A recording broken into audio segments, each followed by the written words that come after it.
I'm the Brig Executive, and this is Building a Lego Cruise Ship, featuring Icon of the Seas.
All right, so really quickly, I just want to give a message to my viewers. First off, if you are a new viewer, I'd like to say welcome to the channel, the Brig Executive channel. I started this channel, if I remember correctly, in November of 2019. And it was basically a recommendation from my parents, oddly enough, because I had started building these really nice models and certain stuff. If I remember correctly, I had built the Queen Mary 2, I built the Statue of Liberty, the US Capitol building. I started building these structures, and they basically recommended that I let the public see that sort of stuff, so I ended up creating this channel. Um, I had been told to make one for most of my life just because I've been building Lego models all my life, and it was really until that time I really didn't. No one really knew I did this sort of thing, and then finally I made the channel, and it's been slowly growing ever since. This channel is something I do purely in my free time. This is not my job. This is not my profession. So you'll find that there's sometimes a lot of spacing in between my videos. In real life, some of my older viewers will know this. My subscribers will definitely know this. But I am a pilot. I am currently a flight instructor for a flight school. I am slated to go into jet training here pretty soon. And pretty much, especially in the last year, a lot of my time has been devoted to just that sort of thing. And so basically, if I have any downtime at all, whether from actually doing my flight instructing or doing the studies I need to, or going for specific ratings, if I'm not doing any of that stuff, which is pretty rare, then that's when I start working on the channel specifically. This is kind of my top priority in terms of how I spend my time outside of doing that stuff. Again, this is just a passion project that I like to share. Our main mission here is to just cover ship history. I do it to the best of my ability. I try to use as many resources as I need to, but this isn't my job. It's just a passion project. I'm not a historian. I'm just a huge enthusiast of ships, whether it's cruise ships, ocean liners, warships, container ships, all that stuff. I have a huge passion for that sort of thing. Because of that, again, you will find that there's a huge amount of spacing between videos. That's because these ships take so long to build and research. Easily, like Icon of the Seas. Again, I don't have a number on it, but basically I think I spent about 150 hours building the ship, and probably easily that same amount researching the ship and doing prep beforehand. Every video I make on these cruise ships is usually pretty long, and the research alone probably takes anywhere from 15 to 30, possibly even more hours of just finding all the reference material I can, even going out and buying books that are period to see specifically, okay, how do people write about it? Or is there any experiences that are out there that I could help tie into my video, or things like that. So the process of building ships alone is pretty long, And then and that takes up all my time when I'm building these ships. And then when I'm not building the ships, whether they're done or I'm just taking some downtime for building it, then that's when I get time to do the research specifically for the video, writing out the script, putting the video together. And that's easily another like multi-day process when you put all the hours together. So the bottom line is, I don't have all the time in the world. It's pretty short, just like everybody else is. And in that short time span where I do have some free time, most of the time it's concentrated on just building these ships themselves or researching the ships themselves. And then when I get time away from that, then that's when I start putting the actual video together, whether that's writing the script or editing the video itself. So that's why you'll see that. So specifically to people who have been following this channel for a while and are wondering about the lack of videos, that's part of the reason why. This last year, my training has been pretty much my entire focus, and then because of all that training I've done, I was able to qualify to be a flight instructor, and I stay pretty busy as a flight instructor. So that's my main priority right now. And I just found out about a month ago that I'm going to be eligible for jet training through the company I work for right now. So I'm getting ready to step into that arena, and I'm basically just spending all my time getting ready for that, researching that, getting all the necessary stuff I need for that. So because of that, and because I've been working on Icon of the Seas, and that's been such a time-consuming process, I really haven't had any time to devote to making the ocean liner videos that are upcoming or editing videos or stuff like that. So that's why this last year, there really hasn't been a lot of stuff going on. And I am sorry to say this, but it's highly unlikely I will have any videos for the rest of the year beyond this video, just because there's just so much stuff going on. Now, schedule-wise, my jet training will be starting in December. I will be there for a couple weeks. Right after I come back from that, it will be Christmas. And then I'll be back on my job for a week or two, and then I'll be heading off to Florida for the cruises I'll be taking, and one of those will include the Icon of the Seas Maiden Voyage. So it's really until I get back from that cruise season, which will be in early February, that I'll really have some time to start dedicating back to, this channel, these videos. You're probably not going to see a lot of content in the next 6 months, 7 months, 8 months.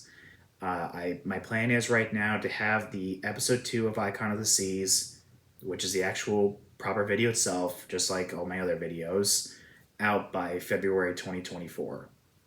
I'm going to hold myself accountable to that date, but until then, I really don't have a lot of time to devote to the channel. I have just finished Icon of the Seas. Basically, every waking moment I could when I wasn't at the airport working, I spent working on it, and I was able to get it done in a lot shorter time than I was expecting. But it was a huge grinder. It turned out really well. There's a few things I'm not happy about it, just like with every build, but hey, each build gets progressively better, right? This is just me ranting at this point, but basically I just want to state that there's probably not going to be a lot of content coming out, and I just want to explain why. Alright, so before we get started with actually discussing the process of building a LEGO cruise ship, I wanted to state a couple things. The first thing is that, number one, I am not a professional. I am not a licensed LEGO creator. I build these things for fun in my free time. It's a very time-consuming and research, R&D development process. It's not something I spend. It's not my job. So these things take a long time, and it's a passion project, but these things, I'm not intending them to be an absolute perfect replica. If that was the case, I would be doing a lot more or getting very fine detail pieces to make these things presentable to the public, or like if, Royal Caribbean called up and said, hey, do you mind building us a replica of one of our ships? You would see me building these things in a lot more detail and be getting a lot more detail and asking for dimensions overall. I'd be asking for that sort of stuff. So I guess basically what I'm saying is that it's a passion project. I'm not a professional. Do not judge me based off that criteria. Thing number two, when it comes to the video itself, I wanted to do a more informal discussion with this. It's an interview style video. I have someone with me right here who's going to be asking me some questions about how I build these ships. I'm going to be talking to him. I'm going to be talking to him as if I was talking to you, specifically about how I build these cruise ships, and then maybe giving some recommendations if you are interested in doing this sort of thing. You're going to see me do a lot of stuttering. You're going to see me make a lot of corrections. This is completely off script. He's going to ask me questions, and as you can see right now, I'm stuttering. I'm having to think, but I wanted to do this informally because, hey, I like to treat things as a discussion. I like to treat this as if I was giving a ground lesson for one of my students. So that's why I wanted to do it this way. I will maybe at some point make a formal video, a more professional video if you want that sort of thing. But in the meantime, this is really all I had time for. We're just going to leave it at that. So it's an interview style. It's very informal. I'm completely off script, so you're going to see me jump around a lot. I'm going to do the best I can to make sure I get as much detail in as possible. If needed, I will add some picture or text above to clarify what I'm talking about. But otherwise, this is how the video is going to be. The third thing is I wanted to clarify again something that is probably one of the most common comments on my videos compared to some others, and that is people are saying that I do not use Lego in my builds. Let me just clarify that statement. So yes, you will find that some of my bricks, especially the white and the brown colors specifically, some of those are not Lego bricks. I just wanted to state that before I really started doing this as a hobby, I've been building Lego since I was a really small kid, but I didn't really build this stuff until a family member had given me a lot of bricks that they had bought from a chain here in the US that made knockoff bricks. I wasn't going to say no to that because Lego is super expensive nowadays, so I took in those bricks, and pretty much since then, with a few exceptions, I have purely bought from Lego. I have all these receipts back here that I keep. This entire stack right here is just Lego receipts. So I can show you one specifically. I will talk about this later in the video. I'm going to cover up all that sensitive material, but you'll see that says Lego right there. And these are all the bricks for one of my shipments. So you will find later on in the video how much bricks I had to spend for building this ship specifically. I had to get a lot of Legos to build this ship just because of all the colors that were on the ship. Not all my bricks are from Lego, but the vast majority of them are. If I had to put a number to it, I think about maybe 75% of my bricks for sure are Lego. It's probably higher than that, but I'm just being on the low end of the spectrum here. So about 75% of them are Lego bricks, and then 30-25% of them are not Lego bricks. It just so happens that some of the bricks you guys tend to see, like the decks, pretty much all those are not Lego brand, just because pieces that size are extremely expensive, and I don't have an unlimited bank account. Again, this is a hobby. It's not a profession. No one's paying me to do this. This is purely out of my own pocket, and I've got enough stuff to spend money on otherwise. So those who are familiar with my channel will know that I build both cruise ships and ocean liners right now.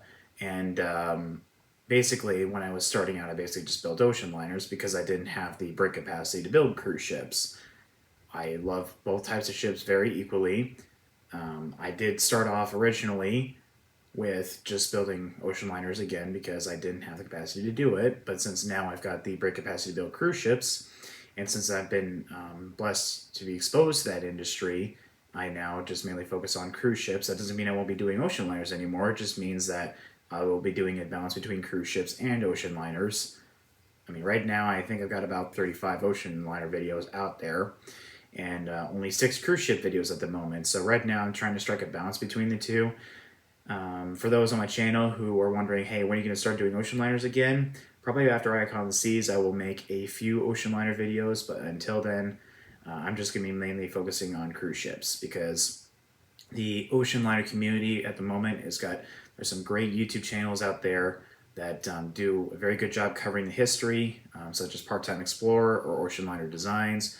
Titanic Honor and Glory. There's plenty of YouTube videos out there that talk in extensive detail about ocean liners. That's fantastic. And so because of that, I try to step more into the cruise ship industry because there really aren't a lot of good documentary style videos on the cruise ship industry or cruise ships in general. There's a lot of travel related stuff, which is fantastic for researching information or if you want to go on these ships. But there isn't a good dedicated resource out there on just cruise ship history and design and construction, and then just focusing on the unique nature that is cruise ship history and design. So that's kind of why I am focusing on cruise ships right now, because there really isn't a lot of media out there for it. And I know there's a lot of people out there who are interested in it, especially maybe not necessarily the modern, I mean modern, I mean like last 10 years of the cruise ship industry, but maybe the 70s through the 90s or the 90s through the 2010s, kind of when the cruise ship industry really started up until kind of the point where everything started to really build up and become mammoth-like, Goliath-like. That would be like things like when Carnival introduced Carnival Destiny, or when the Fantasy class was introduced, up until basically when the Oasis class was introduced by Royal Caribbean in 2009. So you can break it up into different sections, but there's a lot of people out there that have interests in those various subjects, and because I have access to some of these memorabilia and these historical documents, and obviously being out there in the cruise industry itself, that's why I feel like I want to cover it. I know there's plenty of ocean liner people out there that don't like cruise ships for various reasons, but there's plenty others out there who do like cruise ships, myself included. I love both of them equally, so that's why I'm focusing on it right now. So that's just more of a message for my viewers, especially about why I'm just specifically focusing on cruise ships right now. So yeah, we'll just move on to the actual subject itself, and that is building a Lego cruise ship. So when it comes to building cruise ships, the building process and the pre-building process is actually a little bit different, and we are getting ready for Icon of the Seas to be delivered here in just the next 6 months, and I will be on the Maiden Voyage. I am very, very excited to be on it. But I wanted to kind of tie in Icon of the Seas and get that hype built up and just explain how I build a Lego cruise ship, because this is by far the most challenging, time-consuming, research-intensive build I have ever done. And I haven't done the math on it yet, but I'm pretty sure it is also the most I've spent time-wise dedicated to it, whether it's the pre-design process or it's the actual build itself. For the actual build itself, I don't know what the number is officially. Obviously, you viewers will know by the time the video is made, but if I had to throw a number out there in ballpark, I'd say I probably spent 150 hours just building the thing, and then easily the same amount, if not a little bit more, in the pre-design process.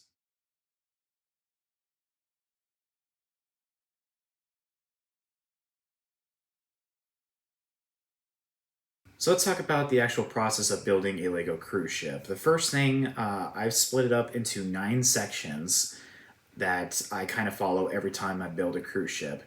And the first one is definitely by far the most important of those, and that is the pre-build section. So what do I mean by pre-build section? Well, that means all the planning you could possibly do. When it comes to planning, the first thing I start off with is looking at my historical builds. By historical builds, I mean looking at cruise ships, in this case, I have built in the past. So there isn't really a lot of those. So I've got, at the moment, MS Tropical. That was Carnival's first purpose-built cruise ship. Then we moved on to the Carnival Pride, which at one point was their flagship, a member of the Spirit class. Then we did Independence of the Seas, the final member of the Freedom class for Royal Caribbean. Then we did Oasis of the Seas. I don't think that ship really needs any explanation. Then we worked on the Norwegian Joy for Norwegian Cruise Line. And then just before Icon of the Seas, we worked on Odyssey of the Seas, which is the final member of the Quantum class and was the first cruise ship I ever went on. So I just have those 6 ships to base everything off of at the moment, to kind of see, okay, how are the dimensions? How does it look?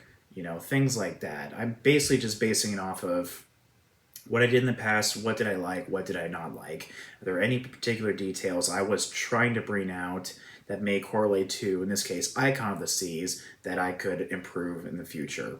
So that's the first thing I do in the pre-build section, is just look at my past builds and see how they turned out, and then if there's any details that will transfer over to the current build, see if I can enhance it in any way. The next thing I look at, obviously enough, is going to be the actual ship itself.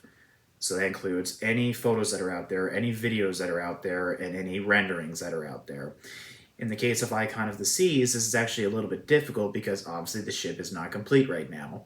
So obviously what I did in terms of planning right now is I based everything off of all the construction photos I could possibly find. There were plenty of resources out there. I'm going to give a couple shout outs to specifically Royal Caribbean Blog and Explorer Media. Recently, that YouTube channel has been having some changes with their name. As far as I'm aware, the last name I remember is Explorer Media. So I'm going to use that name right now. But those two resources especially have been very good in terms of finding actual construction photos of Icon.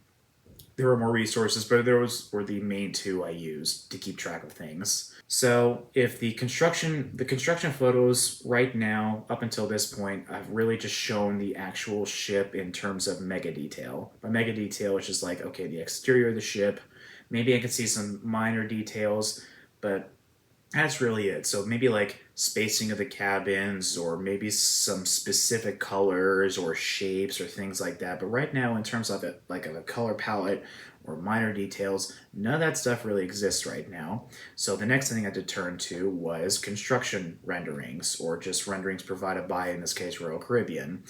Now, Royal Caribbean provided so many renderings and videos, promotional wise or educational wise, on the ship. And if you look closely, especially at certain sections of the ship, there's a lot of details that change depending on what rendering you're looking at. So that was a bit of a challenge trying to figure out, okay, what is, especially Surfside. Surfside, I'd say, was probably the most difficult neighborhood to get something concise on, because there were just differences in maybe color palettes and maybe a structural design, or especially the area that's around the carousel, that's around Sugar Beach. That whole area changes quite a bit depending on what rendering you're looking at. So I tried to the best of my ability, to try to balance it, because right now Surfside is largely just a shell right now. They're installing the planking right now. They've started to paint some of the colors as of the time of making this recording. That's really it. So for the moment, I had to go off the renderings. The renderings were they changed depending on which one you look at, so I tried to strike a fair balance between them. Alright, so after looking at all the pictures and the videos and the reference materials that are possible, then the next thing I'm going to do is decide the overall dimensions of the actual build. Now, I hate to say it to people out there, I really don't have a specific ratio I build these things in. I'm still, to this day, trying to figure out what ratio I like to have. It kind of just comes as I build these things more and more, what looks good versus what not looks good. If I had all the access to every single brick that Lego ever made, like if I was one of their professional builds, I would build these things to a specific scale. But the bottom line is I don't. So what I actually do, and you'll notice this, I try to get the width and height dimensions to match the same, but then I actually extend the length out a little bit more than usual, because if I made it, ratio-wise exactly the same as the real ship, there's actually a lot of details I would not be able to make. I wouldn't be able to make them look correct. It would just look kind of funky and skinny and all that stuff. So in order to get the detail and the shape and the look of it to look a little more accurate, or to look somewhat similar, I actually lengthen out the ship a little bit more than it is in real life. So in the case of Icon of the Seas, I basically base it off of the Oasis build, because they are very, very similar in overall design and dimensions. Icon of the Seas is just a tiny bit wider and a tiny bit longer. If I remember correctly, I think Icon at the waterline is 159 feet wide, and Oasis is 153, I think. So it's a little bit wider at the base, and then it's a little bit longer. I think it's 9 or 10 feet. Again, these are just numbers I'm getting off the top of my head, so correct me if I'm wrong. So I decide the overall dimensions of the ship. So when it comes to length, what I ended up deciding for Icon of the Seas is I wanted it between 117 and 118 inches. The final product came out to be 117.75 inches. In terms of width, what I actually do is I use stud width.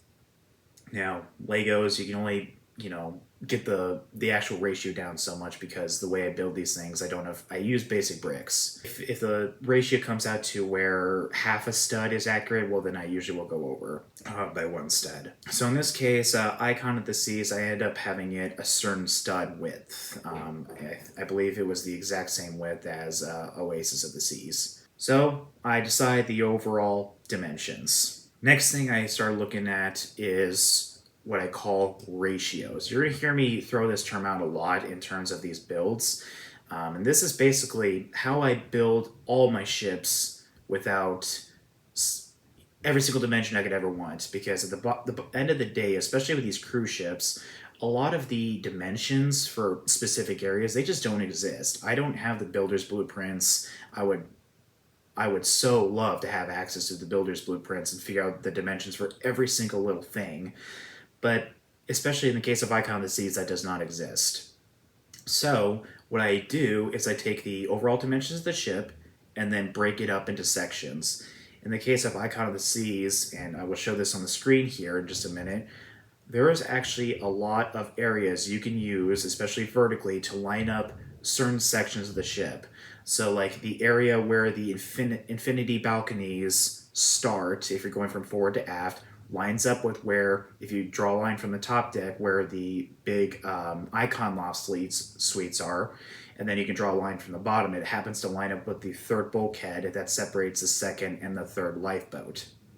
So things like that, figuring out those ratios is actually very, very nice. So Icon of the Seas, there's a lot of individual areas, thanks to how they built the ship, that if you draw a line vertically at a certain section, you can actually line up a lot of different features. And so, again, what I like to call this is called ratio building. So you divide the ship up into certain sections, you draw lines vertically, and you see what features match up with those lines, and that helps determine where things go. Because at the end of the day, I don't have dimensions. So I have to use what the ship actually looks like, draw lines up and down, and see how they match. So before you start anything else in section 1, the first thing you want to do is verify if there's going to be any colors or bricks you're going to need in greater quantity when building the ship. In the case of Icon, I had most of the basic exterior colors, but had almost absolutely none of the interior colors. This ship was remarkably colorful, and I remember one of the first things I initially thought right after I watched the reveal on October 20th, 2022, was that, wow, I'm going to be breaking the bank account, because there's so many different colors like lime green, light pinks, magentas, purples, yellows, aqua colors. There's so many colors the ship has that either I don't have at all or I have very little of. So the first thing I needed to do was figure out, okay, how many areas, what colors will I need? Where are those, how much of those colors used, and in what quantity? So if I remember correctly, I think the color I had to get the most bricks for was the lime green, just because it was used so heavily. And then the next heaviest color I had to get was the kind of like the purplish magenta, or the pink magenta color, because that was used quite extensively in Surfside and in Thrill Island. So I had to get a lot of those.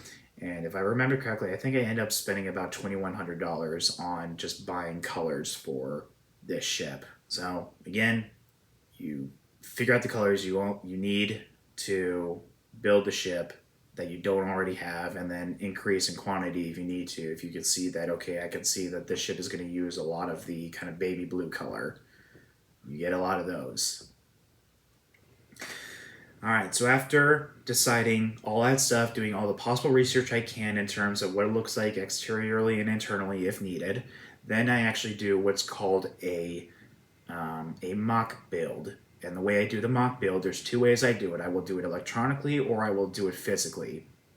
Now, I don't think I've ever shown this in any of my videos, but in ocean liners, I do not do this because ocean liners are pretty simple in terms of figuring out, how big it's going to be. Cruise ships is a little bit different just because they are so complex. So what I do in the computer is I start building a side profile of the ship. Or I'll start off with the actual balcony levels themselves because I like to have those as two standard bricks, tall, and then a flat plate as the floor/ceiling. Those are pretty easy to do. Now, I base these purely off of photographs. Again, a standard deck, so like the balcony decks, for instance, is usually two regular bricks tall and then a flat piece on the bottom. And then I will look at the other decks, i.e. like where the lifeboats are kept or where the top decks are. And those decks are usually a little bit taller and they've got a thicker floor bar, as you call it, or a thicker ceiling. So actually it matches up really well with the cruise ship, and we'll get into that a little bit. But basically I start with the balconies, and then I will again use ratio spacing to figure out, okay, well, how tall is the lifeboat deck compared to the balcony decks? Or how tall is the actual hull section itself? So maybe like the whole section itself happens to be like 5 balcony decks thick, or the lifeboat sections seems to be about 2.5 balcony decks thick. That's where I'm getting at. So I actually build the profile itself, starting with the balconies. Then I usually work down to the lifeboat section, and then I work down to the hull, and then I figure out, okay, well, how thick are the other decks going to be on top? And usually they're roughly around the same size. They maybe only change maybe like 1 plate or 2 plates in terms of how high they are. After building the side profile, I will also then decide if I need to build anything else electronically. Usually, up until now, I've only built the side profile for these cruise ships. In the case of Icon of the Seas, I actually wanted to build a couple more things. The first thing I wanted to do was determine the width in terms of certain sections of the ship. So you'll notice on Icon of the Seas, if you look closely, the actual width of the ship above the water line, so above the actual hull, above the actual lifeboat deck, the width of it increases as you go further back. So the area entirely forward of the first 2 lifeboats is a certain width, and then behind that it extends out a little bit, and it goes through that until you reach the last lifeboat, and then extends out another few feet even more beyond the last lifeboat.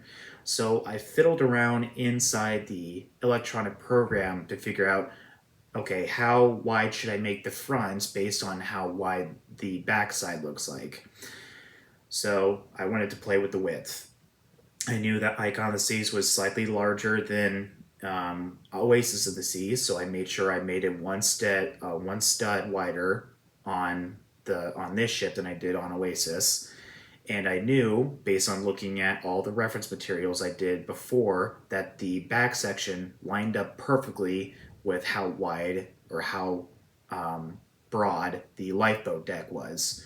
So using those 2 lines as a figure, I end up deciding a certain width for the ship, a certain width for the balconies. Now, in real life, it only extends out maybe a feet or 2 feet. In the case of this build, it would be like, if I'm exaggerating it, but it'd probably be another 5 to 8 feet I'm adding on with this build.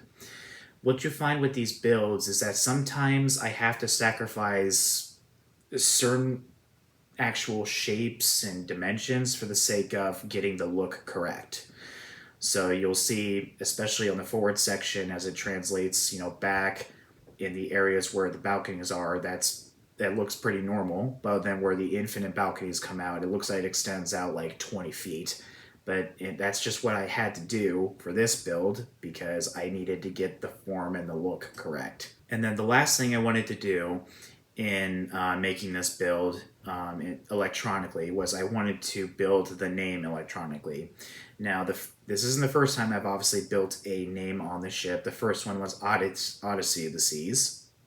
For that one, I built a physical model of it, and that took about 3-4 hours to come up with, and it was kind of flimsy, and it really gave me an opportunity to change it. And then when I actually built it, it didn't turn out the way I wanted to, but I really didn't want to change it because I worked so hard on it. So I ended up building it electronically so I could play around with the shape a little bit, see if I can get the shape overall to line up, and make sure, like, say the forward S is very thick in one end, then the other S looks a little bit better, it looks more clean, things like that. So to prevent the hardship of building it physically and then just deciding, okay, that's good enough, I wanted to build it electronically to make sure it actually looked the way I wanted it to look and it matched really close to what the ship rendering showed. So again, usually I just build the side profile first to start off. And then depending on the ship, I may add even more stuff. In the case of Icon, I did a side profile, I did a width profile for the 3 different sections of the ship, and then I built the name as well. And another thing I also kind of did, but I kind of fell away from it, is I wanted to figure out the window spacing at the front of the ship as well. So the area where it's got the kind of baby blue paint that goes over the windows just below the bridge, I wanted to figure out how many windows I was going to put on there and get the look right. All right, so reviewing the pre-building section real quick, what I do again is I look at the historical builds. I look at as many pictures and videos and renderings as I possibly can that exist. I then decide the overall dimensions of the ship. Then I start looking at, like, what I call the ratio spacing again between certain areas, and then I will build the ship in certain sections electronically. All right, so that's area number 1. Now we're going to go to area number 2. Area number 2 is what I like to call the keel laying and hull section. So obviously you got to start somewhere, right? When it comes to actually building the hull, the first thing I start with is, okay, how long is the actual curve of the bow going to be? And then how long is the curve of the stern going to be? And then obviously just build a straight line between that. So the way I do that is I take photographs, a side profile of the ship, find out, okay, from the tip of the bow to where the bow starts curving, where does that stop? And I take the ratio of that against the actual rest of the ship and determine, okay, it's approximately, I'm throwing out numbers here, about 33% of the actual ship length. So then I take my overall dimension, divide it by 33%, or take it times 0.33, and then I get how much I need to make that in my Lego build. So I do that with the bow, then I go ahead and build the stern and do the exact same thing, and then just connect a line in between that. Okay, that's fantastic, and then I start building my way up through that. Now, in terms of getting the curve of the bow or the curve of the stern, if it has one, correct, I will use the deck plans, in this case, that are provided by Royal Caribbean, and I will also use pictures and videos to help determine, okay, how is it curving in this section? Does it turn out perfect? No, but it's kind of to the best of my ability. Sometimes how much I make it curve or how much I make it not curve or how much the bow extends out is completely determined on the stability of the structure. In most cases, it's pretty minimal. All right, so, and then the next thing I do is I built the name, obviously continuing with the shape of the bow as well. And another thing I started laying down is obviously the window arrangement. What you'll notice with this build is that in real life, the windows start within the name itself. In this build, I actually didn't want the windows to start until pretty much the last part of the name, just because I wanted the name to really pop. With the windows mixing in with the name, it doesn't really look as good. So that is a little bit of artistic licensing on my part. So I start figuring out the window arrangement. The way I do that is I will use usually the lifeboats. I have used that for every single cruise ship I have ever built. I figure out how much each lifeboat is going to be in length, again, using that ratio spacing. And then I will actually put in the bulkheads itself, and I use that to determine basically the width or the length of everything, and where it helps me determine where stuff starts to change. So in the case of Icon, the windows, I have a 2x2 brick that goes along just as standard for the windows, and then there's a certain point where the windows get a little bit bigger, so I do a 2x2 brick and then a 2x2 plate to show the increase in the size of the windows. That starts at a certain point. Most of them, it happens to line up with where the sixth lifeboat is. If you're going from forward to aft, it usually starts where the sixth lifeboat is or the seventh lifeboat is, and it continues on until the second to last lifeboat on the ship. Okay, so once that's established, then I basically just continue building the hold up until I get to my next section. That next section is the actual lifeboat deck. So hooray, we actually get to go to a little bit of an easier part. So when it comes to the lifeboat deck, I basically use this time to reinforce the hull I've built, because usually by this time the hull is a little bit flimsy, and especially if there's a lot of stuff that is protruding from it outward wise, it tends to flex outward and it's not stable. So what I do in this part is I start reinforcing the bow with extra bricks. I reinforce the hull itself, whether it's actually putting in connection bridges between one side and then the other side, whether it's temporary or fully in there as a permanent structure. And then I'll reinforce the stern as well so that it doesn't end up breaking apart. Once I've got the reinforcements in place, then I actually start to build the lifeboat deck itself. Usually this area is pretty well reinforced. The way the thing to really remember about reinforcement is you want the bricks to overlap as much as possible, because if you don't allow them to overlap, then obviously there's not really anything keeping them stable and centered there. So if you were to flick your hand on it, then it would just come off, right? So make sure the bricks overlap as much as possible. That's why I tell myself, if I can overlap it, I'm going to overlap it. After I actually built the deck itself and figuring out the colors and the shapes, determining how wide the lifeboats are and how long the lifeboats are, then I start putting in the bulkheads and put in the structure itself. I will match it up with renderings. I will match it up, in this case, of the interior structures of the Royal Promenade to determine, okay, where are the windows going to be and where are there areas where there's just going to be small portholes, which I really don't include in my design. After that, that one's pretty simple. There's usually very little or no detail at all in these areas, because at the end of the day, it's pretty much going to be covered up by the lifeboat, so you're really not going to see anything in there. So after the actual reinforcement and the lifeboat deck section, we move on to the next section, which is probably the easiest part of the cruise ships, and that's doing the exterior cabins. So when it comes to cabins, there's a certain way I build them. They're very little detail, but they get the job done. At the end of the day, these things are really small. They really don't need to have a lot of detail in them. I basically just do, they're 4 studs wide. 2 at the 2 ends are the dividers, the actual dividers for the room. And then a black, 1x4 piece, 2 high, and then a white 1x4 piece that's 2 high. That's really the general shape of the cabins, and that's really all you need.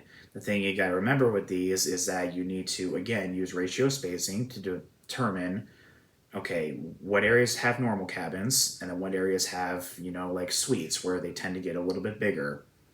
In the case of Icon of the Seas, pretty much the first deck was just normal cabins in terms of size, and then you get to the second deck, and then there were a few cabins in there that were a little bit bigger if you look at the actual deck plans. So I increased them by 1 stud in length. And then towards the top part of the decks, there were a few that tended to get a little bit bigger, so I made them 4 studs wide, and then the 2 dividers on either end. So the exterior cabins, again, they're very basic. You use the deck plans, or you use the actual ship itself to determine, okay, where are the suites, where do the rooms actually get bigger. In the case of Icon of the Sea, specifically the exterior cabins, there was a moment where we hit the infinite cabins. This is where a little bit of limitations come in terms of my style of building. Again, I don't have all the bricks I could ever want in the world. I'm kind of limited to what I, number 1, can get, and number 2, what's affordable, and then just what I have experience with. So when it comes to the infinite balconies, if you look at the actual ship itself, the tint of the glass itself that are on these infinite balconies is like a very light blue, or maybe like an aqua color. The color of that does not match up with the railings or just flat out clear glass, so I used a light blue instead of just a clear, transparent white, if you will. And then something else I noticed, you don't really see these on the renderings, but looking at the actual ship photographs and videos, is that the areas that are on the exterior of the glass, so where the floor is, or the walls, or the ceiling on the exterior part, it's not white like it usually shows in the renderings. It's actually like a navy blue, or like a dark blue. It's kind of the same color that you see on the actual name text.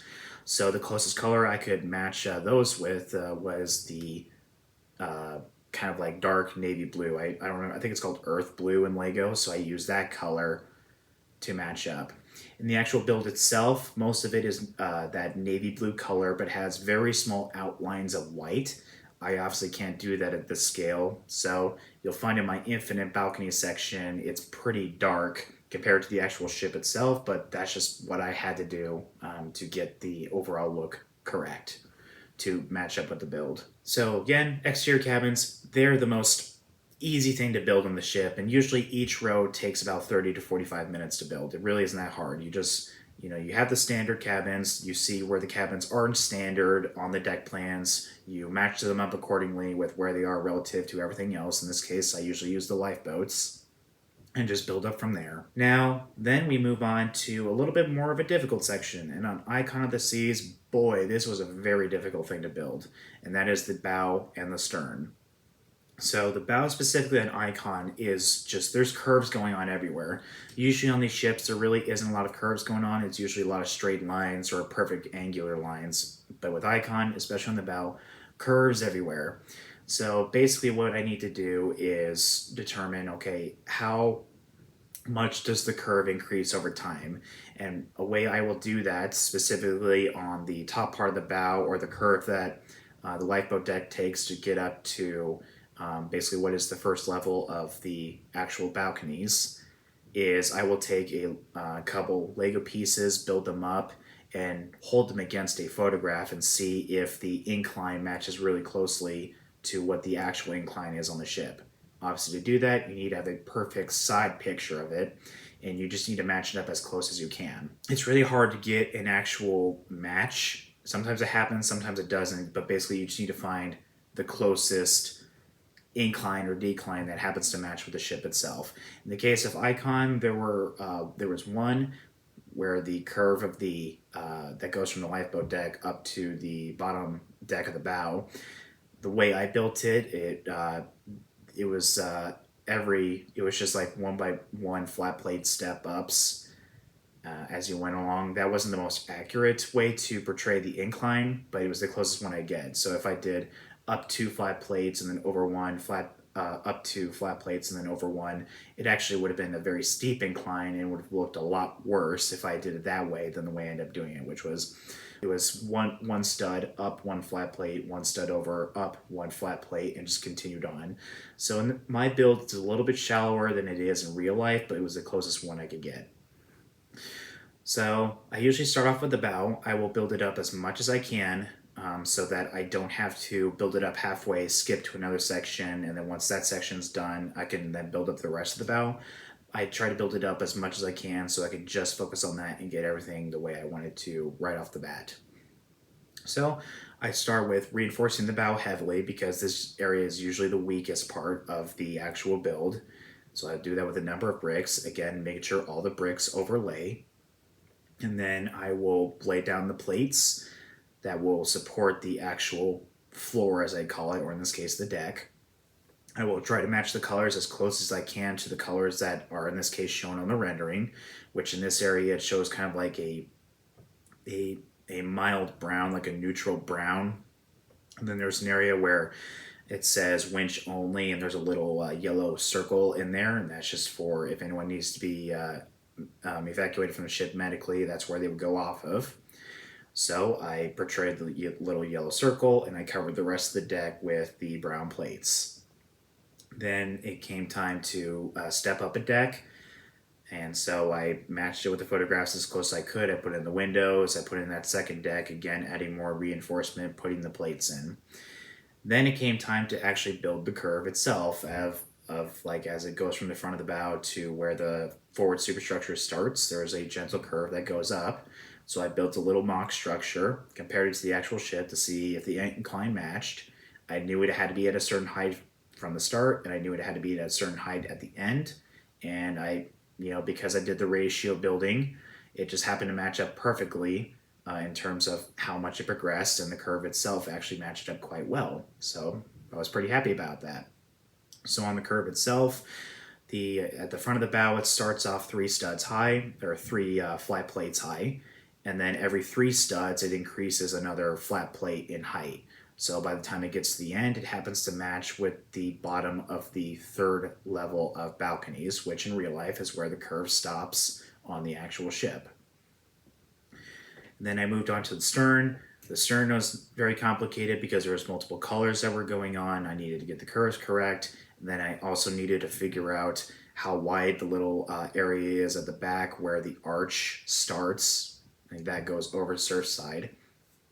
And I obviously needed to match the curves as well. Again, I don't have dimensions of the ship, so the best thing I can use is the ratios. Okay, I know that the curve starts here and it ends here. It approximately is about the same, length as this section of the ship. So I use that. Its overall appearance, it's matching up ratio wise how other locations to determine the sizes of these locations. So that's how I build the bow and the stern. And again, these areas are usually heavily reinforced because they tend to be the weakest parts of the ships. Just because they usually are extending out so much and they really aren't overlapping as much. So I need to add reinforcements to make sure they stay there. So on Icon, the bow was very, very difficult. I think I spent about at easily 10, maybe 10 hours just trying to put the bow completely together. The stern itself maybe took about 4 to 5 hours. So after building the bow and the stern, then we get into a section that really is only unique to Icon and the Oasis when I built it, and that's working on the interior. Now, with the rest of these ships, there really is no interior, so you just leave it blank and then add reinforcements as needed. In the case of Icon and Oasis of the Seas, there were open parts of the interiors of the superstructure. So with Icon, there was Central Park, and then there's Surfside. So what I did was I added even more hull reinforcements inside the area that was hollow underneath the stern. I figured out approximately, obviously Surfside starts in the back, and I figured out that it ended at a certain point on the ship. And if I remember correctly, I think it lined up halfway between the sixth lifeboat as you're looking from forward to back, the first lifeboat in the back section. So I'm pretty sure it was halfway right there was where Surfside ended. Okay, so I had approximate length. I go to the deck plans. I look at all the venues. I figure out how much each one is ratio speaking. Then I mark each section with a 1x2 stud of a different color. So I figure out approximately how wide the different venues are. And by figuring that out, then I can line up details, in this case of the floor, with those venues. So obviously I build the supporting structures, then I put down the flat plates, and then I figure out approximately where those venues are going to be, put those studs down to mark them accordingly. I figure out how wide it's going to be. In this case, you can divide the superstructure up into 3 sections. So each section is 33%. So 33% of the left section is just, the cabins. And then in the middle, it takes up another 33% of the overall width. So that's where the surf side is. And then the other 33% on the other side is obviously where all the rooms are. So I find the closest thing I can to each section having approximately 33% of the width. I mark that out. And then I start laying down the actual floor. In the case of Surfside, oh man, the floor took a very long time because most of it is just 1x1 pieces. So it alternates between like a neutral blue, the brown for the decks, and then white. So the way I did it again was by using those venues as references. I could approximately figure out, what the curve is. So I started with the blue section, which I'm assuming is going to be like the common pathway in the real ship. So I laid down the outline of the curve with just random color blocks using the venues as a reference, and then laid them down accordingly. Then once I was done with the blue section, then I moved on to the brown section. I laid out the outline of the brown section accordingly and then filled it in as I went along. Then when I was done with the brown section, then I did the other colors. So the things like, the magenta, the light blue, and the pinks and purples and all that stuff. Then finally, I think after about 6-8 hours of just laying the floor was finally done, so that then I could start building the venues themselves. I'd already figured out, where the venues were going to be already, so then I just built the venues up. using a lot of different renderings. Again, I mentioned earlier that Surfside was by far the most difficult venue to build. Number one, because of all the colors, but number two, each rendering I ever looked at, whether it was a actual picture rendering or the 360 video that Royal Caribbean released a while ago, or looking at the video renderings, each one portrayed Surfside a little bit different. So I had to make my best judgments if there was not a construction photo out there of what the venue would look like. So yeah, you will find that in the actual build that sometimes the venue will look a certain way, but then you point to another rendering and it looks completely different. So no, that's out there. Started with the venues on Surfside. Once the venues of Surfside were done, they go up 2 decks. Usually the first deck is the most elaborate, and then the second deck, some of them extend up to the second deck, but some of them terminate, and that's where you can see some of those interior cabins or those cabins that look outward via just a small window. After those 2 decks, then it's time to build the balconies. You know, with Surfside, it's very, very colorful. Each deck as you go up has a certain color, and it starts at a certain section and terminates at a certain section. So if I remember correctly, I think the first balcony section was like a very vivid pink color. Then it went to yellow. Then it went to like a babyish blue, and then after that, it went to like a sky blue. So each deck had it all up. I approximately figured out, okay, where are the cabins at? Where is that artwork at that kind of shows like a blue and white kind of wavy paint scheme? I figured where that was at. I figured out, okay, where does the stern start to curve in? Where do those cabins stop? Again, it's all ratio spacing. This is all planned out ahead of time. So when you hear me say ratio spacing, you know what that is already, but just know that there is a ton of this going on.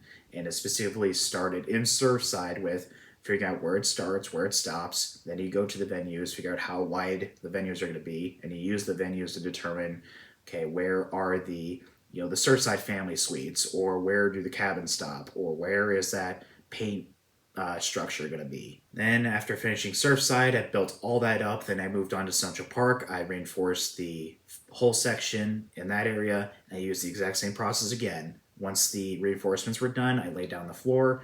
I figured out spacing wise where all the venues were going to be, where the walls were going to be, the living walls as they call them.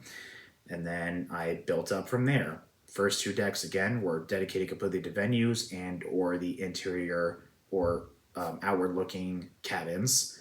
Then above that, we had the actual rooms themselves. Now with Central Park, it was another one of those things that was similar to Surfside in that depending on what rendering you looked at, it was completely different.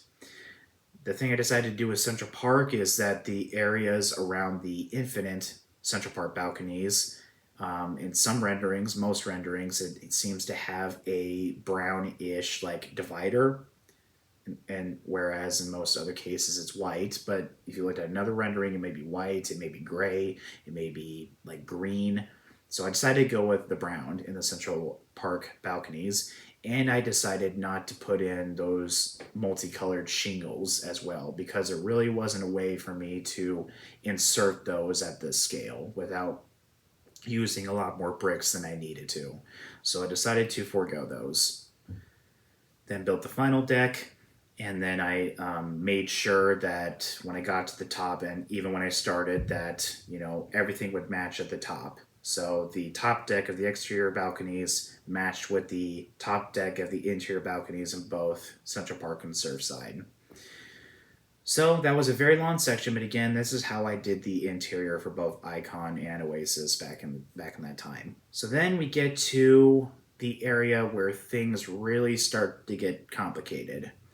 The next section we work on after we've worked on the hull, we've worked on the lifeboat deck and the reinforcing, we've worked on the bow and the stern and the interior section if needed. Then we get to the top deck. Now the top deck starts with, again, laying down plates and reinforcing as needed. By this time, if areas have not been reinforced and if there are not bridges connecting from one section to another, then you're going to find that the exterior and the interior, if there is one, tend to kind of droop outward. So this is your chance to get everything connected, and once you do that and you lay plates on top of it, it stays snug and it's not moving anywhere. All right, so the first thing I do is just lay down all those plates, and then I use those plates to start building the floor. Okay, so again, using ratio spacing, I figured out where does the top deck start, where does the top deck end, and then divide it up into certain sections, usually using the lifeboats as a reference, as to okay, where is the structure around the lime and coconut going to be, where is the approximate area where the funnel structure starts, where is the area where El Loco Fresh is going to be, things like that. So again, just like the interior, I lay down the floor first, using that ratio spacing to figure out where stuff ends and where stuff starts. So usually it's like, in this case, it was El Loco Fresh, where the pools are, figuring out where the lime coconut structures are going to be, or the areas where you kind of see some grass in the renderings. Once I do that, then I started building up just some minor structures, and then played around with spacing a little bit. Once I have the top deck established, then we move on to another area, which is what I call section building. So section building is basically dividing the ship up into certain areas and then building one structure at a time. In the case of Icon, there's really 5 areas on the top deck where I could separate things. The first section I worked on was the suite neighborhood. So I had the entire floor part done, so I specifically started with the suite neighborhood. I built that up as I went on. And by building the suite neighborhood, that allowed me to then move on to the next major structure, which was Aquadome. So once I had built up the suite structure just enough, I then started on the Aquadome structure. And once I was able to finish with that, then I moved on to the next section, which was the funnel structure.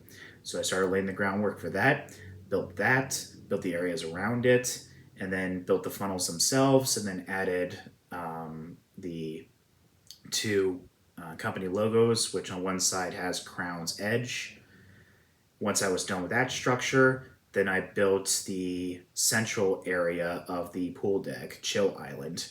So I started with one side. I started with the port side, which is one deck higher than the actual pool deck. And I was able to build an overlook area, the area where the band is going to be. That's where the swim and tonic area is. And then a deck above that, which is on the starboard side, you have Cloud 17, so I built that structure. And then once I built that area, then I could start building up the lime and coconut area as well. So that was another structure I had to worry about. Once that was done, and then with all that stuff, then I could move aft to Thrill Island. Thrill Island was by far the most time-consuming area on the top deck. I would say, I know I mentioned earlier that Surfside was the most difficult section. I agree with that. Thrill Island was a very close second.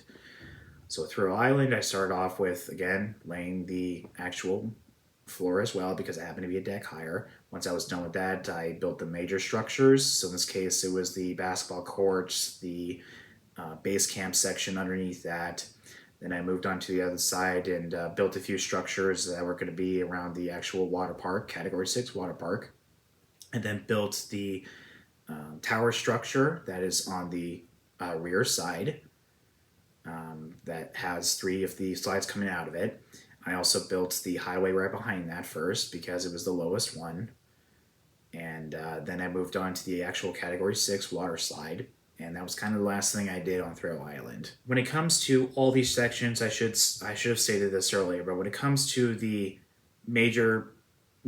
building these sections up, start with the major details only, unless you won't be able to access it later. So in the case of the exterior, I mean, you can access that stuff all you want because it's the exterior. You won't have any problem getting to it. But when it came to Central Park and Surfside, you start with the major details, you build it up as much as you can, and then you have to move on to the minor details after that because it would be next to impossible to get into it afterwards. So when it came to Surfside, it basically added everything that was right underneath the actual balconies or the areas that were kind of right by the walls. But things like the carousel and the kind of lime green lighting that is dotted throughout the avenue or the tree, or the area that's around Splashaway Bay, or the pool overlooking, or the arch. All that stuff could be added later. So start with major details, get everything done, then move on to the minor details. If you can't get to access to it easily later, you do the major details, you build it up as much as you can, then you do the minor details, and then you can move on. All right, so after working on those individual sections on the top deck, basically then by that point, you move on to the minor details. So things like the furniture, permanent furniture structures that are around the Swede neighborhood, or adding the different antennas, or adding the satellite receivers, adding the railings around all the different decks, things like that. Or maybe adding the coverings over the jacuzzis, the hot tubs, maybe adding some of the minor details in the Lost Dunes golf course, things like that. That is also the time I start adding the lifeboats on the lifeboat deck. Again, when I build the lifeboat deck up, I just start with the structure itself, the lifeboats, the davits, the motors, the railings, things like that. That's all minor details I can get to afterwards. So now that I'm done with all the major details on the ship, I then move on to the minor details, and that includes the lifeboats. So I build all the lifeboats up, again, using in this case the exterior renderings, and by this time the lifeboats in real life had been photographed, but they hadn't been put on the ship yet, so I could compare the lifeboats themselves, and I built the lifeboats according to that. And then I used a few renderings, but I think one or two construction photos to see, okay, how were the lifeboat davits shaped? Is there a motor behind it? What does the motor look like? Pretty simple stuff. And then after that, we get to the last section, which is basically cleanup. So I take one giant sweep, starting from forward to aft, and I just add in those very tiny details if needed, or I will move stuff if I look at it and I'm like, I think it looks better if I put it here. Or in this case, since Icon by this time has had about a month or two of construction, I will see, hey, this detail has finally popped up. Does it look accurate? No, it doesn't, so I'm going to change it. And then once all that stuff is done, going from forward to aft, then it's taking all the bricks down, doing a clean sweep of the ship. I will dust off certain sections. I will verify that no bricks are remaining. And then I will resort the bricks that are laying out all over the table, put those away, put the actual tablets away, the stuff I hold it in, the containers and all that stuff, I'll put those away. Take several photographs of the ship, match it with all the reference material I was using, see if there's anything left, and hopefully there isn't, and then the ship is done. Alright, so that was a lot of stuff to talk about. Let's do a quick review real quick again of each individual section. The first section was the pre-build.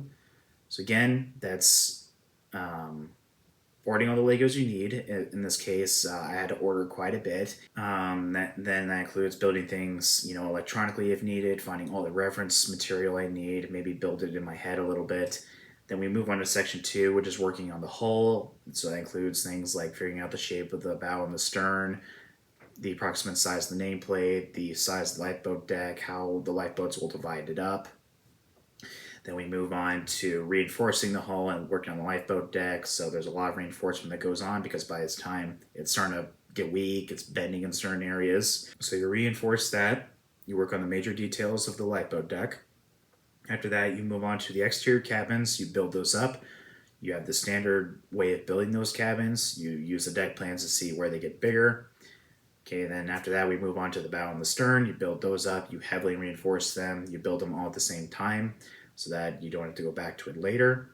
After that, you move on to the interior as needed. So you further reinforce the interior, you lay it out, you figure out how wide the different venues are going to be, build the floor to reference those venues, you build it up, you build up the interior cabins, then you verify before and after hand that everything matches up in height so it doesn't become an issue later.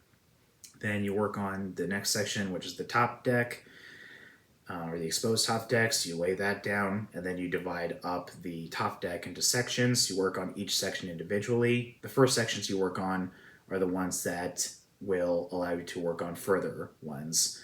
So in the case of Icon, I couldn't have started on Aquadome because Aquadome is directly tied to the Swede neighborhood. So I decided to work on the Swede neighborhood first so that Aquadome could be built all at once. After you build those major structures on the decks, then you move on to the minor details, not only on the top deck, but all around the ship. So you build those structures, including like the satellite dishes, the antennas, the permanent furniture, the pool water, stuff like that. Then you move on to building the lifeboats, the lifeboat davits, and then the last section after that is the cleanup. So that goes from bow to stern. You do a clean sweep of the ship, verify everything is there that you want, and maybe put in stuff you missed. And then you clear off all the bricks, verify all the bricks are gone, resort them out, put them away, and just look at the ship overall. Take a couple pictures if you need to, and yeah, that's basically how I build a Lego cruise ship. It's been about an hour now just talking about that. So now that you have seen the process that I go through, and we've talked about the process of building these cruise ships, just want to take a little bit of time real quickly here just to discuss Icon of the Seas specifically, and hopefully get you guys a little bit hyped for that video that's coming out in February 2024. So, as I stated earlier, I just finished the build about a week ago.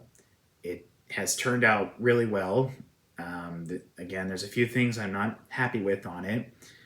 And obviously, you need to keep in mind that this was built while Icon of the Seas was under construction. And really, all I had for especially the interior details and the top deck details has basically come from construction renderings, which, depending on which one you look, says one thing, or you look at the other one and it says another thing. So, the final product of the Lego build may not match up to the ship in real life. Already, Icon of the Seas went under sea trials here a few weeks ago, and there were a few features that were finally revealed because all the stuff was taking off of the actual ship that don't match up with what I put in the Lego build, but hey, that's what it is. I can't get access to it anymore unless I want to tear down half the ship. So just understand that there's a few things in here that may not directly match up with the actual ship itself, but hey, that's what it is. I did it to the best of my ability. As you can probably tell by now, I really have a strong passion for Icon of the Seas. I remember when Royal Caribbean first announced that they were making a new class, and I'm pretty sure that was back in October of 2016. I was halfway through high school and a half been, and it just felt like as I was growing up to be an adult and getting out into the real world, I was kind of growing up with, Icon of the Seas herself. And just the thing that Royal Caribbean does really well for all their ships, especially in this one, is that they just put such mystery behind it, and you're so eager to learn more stuff, and they just did a really good job building up that hype until the reveal finally in October of last year. So I really love this ship. I really love the design of her, the look of her. I really think she is a true evolution and revolution shipbuilding, just like Oasis of the Seas was back in 2009. I really hope that you will enjoy this video. I hope you've learned a lot, and I sure hope that in the teaser that's about to play here for episode 2, that you will also get hyped, not only for episode 2 of this series, but hyped for Icon of the Seas herself, and you will begin to hopefully understand a little bit about how much she brings to the industry, beyond just being another mega cruise ship that happens to be the first passenger ship to exceed 250,000 tons in weight. I mean, how crazy is that? We've gone from passing 100,000 tons back in 1996 with Carnival Destiny to passing 250,000 tons, not even 20 years later. That's just crazy. But anyways, I wanted to thank you for watching this video. Hope you've learned a lot. If there's anything I missed, please let me know in the comment section, and I hope to answer it to the best of my ability. We may do a more formal video discussing this in the future, but in the meantime, this is what I was able to do. So I hope this has been enjoyable, and I look forward to seeing you guys again, talking to you guys again in episode 2 of Icon of the Seas. By then, I would have gone on the Maiden Voyage. I am really excited for it. Right now, if I look at the calendar right now, I'm going to look at what the countdown says. Currently, it says I've got 196 days to go until I am on board. Really, I think the next wonder of shipbuilding. It's just crazy that she's almost here. So I'm going to leave that here. This is the Brick Executive. Thank you for watching the video, and I sure hope I've hyped you guys a little bit with looking forward to Icon of the Seas and her release. So this is the Brick Executive signing off. See ya.